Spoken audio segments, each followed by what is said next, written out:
得不说，这些细节方面，Alex 真的非常厉害，价格也很厉害。从某种意义上说，这件婚纱是我替你付了款。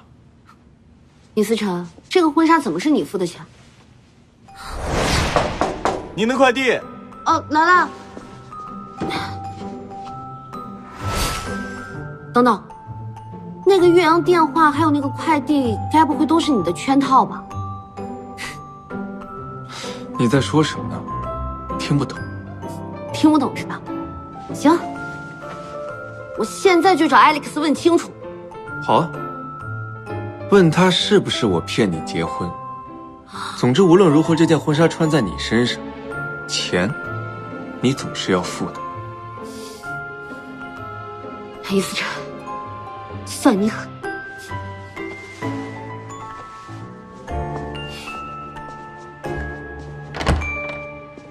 你好。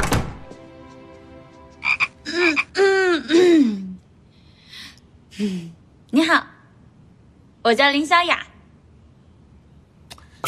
林小雅，顾西西的闺蜜、室友、合伙人、三流模特。